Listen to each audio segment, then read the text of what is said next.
যখন সুইদু প্রথম বলেন যে আমরা দোল উৎসব একদম সমুদ্রের কাছে দীঘাতে করব, এর একটা তাৎপর্য আছে।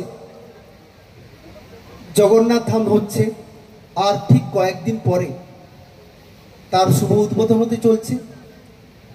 ফলে এটাকে কেন্দ্র করে যদি দীঘাতে আমরা একটা দোল উৎসব করি, উৎসব তো মানুষের জন্য, যেখানে শুধু আমরা নয়, আমাদের রাজ্যে বিভিন্ন প্রান্ত থেকে যে সকল পর্যটক আসছেন তাদের কথা ভেবেও যদি আমরা একটা অনুষ্ঠান করি, আমাদের সংস্কৃতি কৃষ্টি যদি তুলে ধরার সুযোগ পাই, তাহলে এটা কিন্তু আমাদের প্রেস ক্লাবের পক্ষ থেকে একটা বড় উদ্যোগ হবে। আমি সঙ্গে সঙ্গে বলি, হ্যাঁ আপনারা এগোন, আপনার কাজটা করুন। আমি এখানকার যারা পর্যটকরা আসছেন আমি তাদের বলবো, আপনাদের কেমন লাগছে আজকের এই সন্ধ্যা? ভালো লাগছে? দেখুন, আগে দোল উৎসব মানে আমাদের সবার মনে পড়তো কোথায়? শান্তিনিকেতন। আজকে শান্তিনিকেতন আস্তে আস্তে অনেক বছর ধরে যেন কেমন একটা হয়ে যাচ্ছে, অনেকে হচ্ছে না, অনেক টাইমই করছে না। ফলে আমি বলবো, যদি আপনাদের সবার উৎসাহ থাকে, আগ্রহ থাকে, স্বতঃস্ফূর্ত অংশগ্রহণ থাকে, পশ্চিমবঙ্গে কিন্তু এই দীঘার সৈকতে দোল উৎসব একদিন সবার মনে স্থান করে নেবে। সেই স্থান করে নেওয়ার জন্য আমাদের পূর্ব মেদিনীপুর জেলার প্রেস ক্লাবের সকল যারা সদস্য যারা প্রতিনিয়ত ভাবেন, সবার কথা ভাবেন।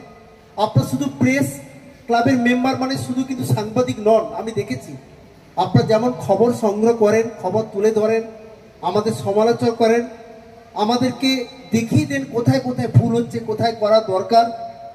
আমি আপনাদের কাছে সত্যি ঋণী যে আপনারা সত্যি আমাদের চোখে সেগুলো ধরিয়ে দেন। তার সঙ্গে সমাজের বিভিন্ন প্রান্তের পিছিয়ে পড়া মানুষ, যার এক্ষুনি হসপিটালে ভর্তি হতে হবে, অ্যাডমিশনটা দরকার, কারো স্কুলে অ্যাডমিশন দরকার, কারো স্কুলের কোনো প্রবলেম হচ্ছে, যেভাবে আপনারা বলেন আমি আপনাদের সত্যি ধন্যবাদ, কৃতজ্ঞতা জানাই। যে সাংবাদিকতার পাশাপাশি যেভাবে আপনারা মানুষের পাশে দাঁড়ান, এটাই কিন্তু আপনাদের বৈশিষ্ট্য।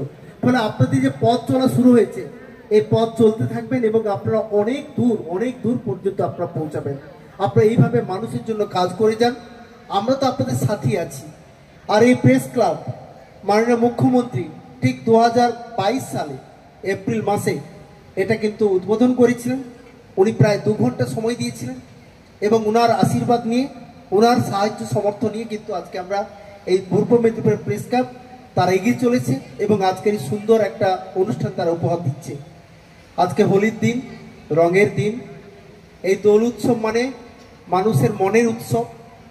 ভেদাভেদ ভুলে সর্বধর্ম সর্ববর্ণ একসঙ্গে আমরা সবাইকে রাগিয়ে দেব, সবাই সবার কথা ভাববো, সবাইকে নিয়ে চলবো।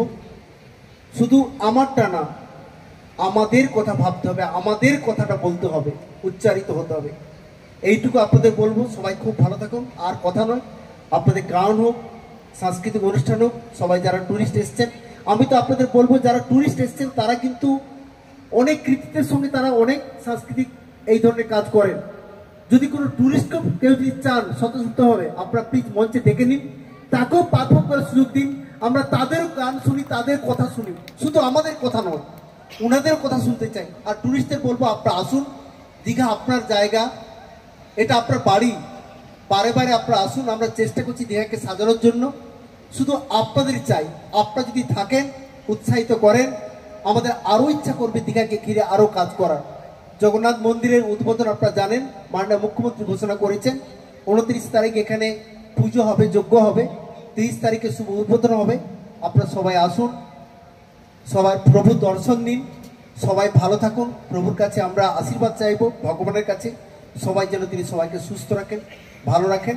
শুধু একটা রিকোয়েস্ট, দীঘাতে যখন আসবেন, দীঘা যেন সবাই পরিষ্কার পরিচ্ছন্ন থাকে, প্লাস্টিক থেকে যা কিছু নোংরা নির্দিষ্ট স্থানে ফেলুন। এই দীঘা কিন্তু আপনার, একে আপনাকে আমাকে সবাইকে বাঁচিয়ে রাখতে হবে। আপনারা খুব এনজয় করুন, আনন্দ করুন, সবাই খুব ভালো থাকুন। শুভেচ্ছা দিয়ে আমার বক্তব্য শেষ করছি। নমস্কার। সঞ্চালনার দায়িত্বে